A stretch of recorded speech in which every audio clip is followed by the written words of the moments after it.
Assalamualaikum warahmatullahi wabarakatuh.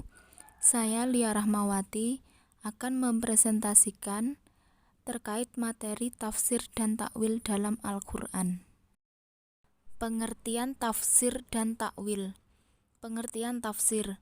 Istilah tafsir menurut Taufik Adnan Amal berasal dari kata fasara yang berarti menjelaskan, menerangkan, menyingkap, atau menampakkan secara khusus bermakna penjelasan atas Al-Quran atau ilmu tentang penafsiran kitab suci tersebut.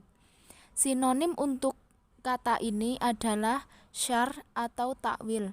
Istilah syarh tidak digunakan dalam perbendaharaan tafsir sekalipun memiliki makna senada karena telah menjadi terminologi teknis dalam ilmu-ilmu hadis untuk komentar atau hadis.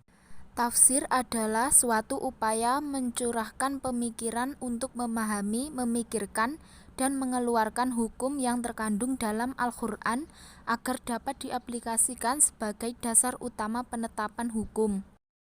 Pengertian takwil. Sementara kata takwil berasal dari kata awal, yakni kembali ke asal, di dalam Al-Quran bermakna akibat, kesudahan, masih tetap eksis dalam perbendaharaan kajian-kajian Al-Quran. Pada awalnya, kata ini digunakan sebagai sinonim untuk tafsir dan tetap seperti itu, setidak-tidaknya hingga ke masa At-Tabari.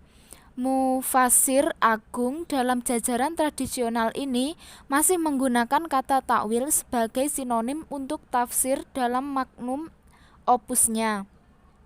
Bahkan judul karya agungnya Jami' al-Bayan an Ta'wil Al-Quran dengan jelas merefleksikan sinonim antara kata tafsir dan takwil. Takwil adalah cara untuk memahami teks dengan menjadikan teks, atau lebih tepat disebut pemahaman, pemaknaan, dan interpretasi terhadap teks sebagai objek kajian. Selanjutnya, Taufik Adnan Amal menjelaskan belakangan kata takwil berubah menjadi istilah teknis untuk penjelasan internalitas material atau kandungan Al-Quran, sedangkan tafsir diterapkan untuk penjelasan filologis yang bersifat eksternal terhadap Al-Quran. Perbedaan tafsir dan takwil. Tafsir mencakup penjelasan tentang sebab pewahyuan suatu bagian Al-Quran, kedudukan bagian tersebut dalam surat termaktub, dan kisah sejarahnya. Penjelasan ini juga menyangkut penentuan masa pewahyuan (Makkiyah Madaniyah), muhkam, mutasyibih, nasikh, mansyukh, amkhas, dan lainnya. Sementara takwil mencakup penjelasan makna umum maupun khusus kata-kata Al-Quran atau istilah teknis untuk penjelasan alegoris dan metaforis terhadap Al-Quran. Karena itu, takwil tidak begitu disukai kalangan ortodoksi Islam. Pembedaan ini tampaknya dilakukan untuk menghantam berbagai kecenderungan liar dalam penafsiran yang lewat penjelasan alegoris telah memaksakan gagasan-gagasan aneh ke dalam teks literal Al-Quran. Al-Maududi, sebagaimana penafsiran-penafsiran Al-Quran lainnya, secara spesifik dia tidak memilah isu kontroversial seputar perbedaan definitif antara tafsir dan takwil ini. Kitab tafsir dan karakteristiknya. Di antara para ahli tafsir terkemuka, lantas tersebutlah tiga yang utama, yang karya-karya kitabnya telah memberikan pengaruh besar hingga kini.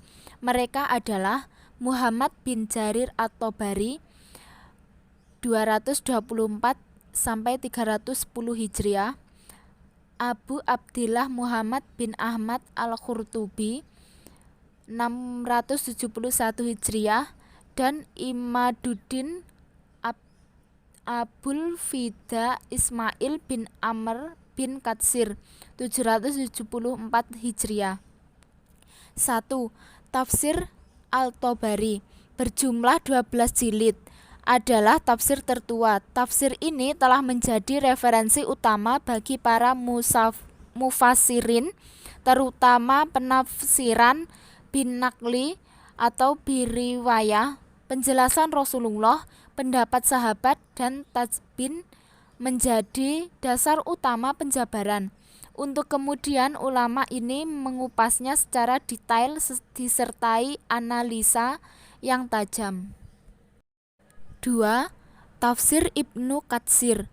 Imam Asy-Syaukani radhiyallahu anhu mengatakan bahwa tafsir Ibnu Katsir merupakan salah satu kitab tafsir terbaik, jika tidak bisa dikatakan sebagai tafsir terbaik, sementara Imam Asy-Syuyuti RA menilai tafsirnya menakjubkan dan belum ada ulama yang menandinginya. 3. Tafsir Al-Qurtubi. Secara keseluruhan, kitab tafsir ini berdiri dari 11 jilid, lengkap dengan daftar isinya. Menurut beberapa ulama, keistimewaan dari kitab tafsir ini yakni membuang kisah dan sejarah dan diganti dengan hukum serta istimbat dalil, juga menerangkan qiraat, nasikh, dan mansukh. Sekian presentasi dari saya. Jika ada kekurangan mohon dimaafkan. Wassalamualaikum warahmatullahi wabarakatuh.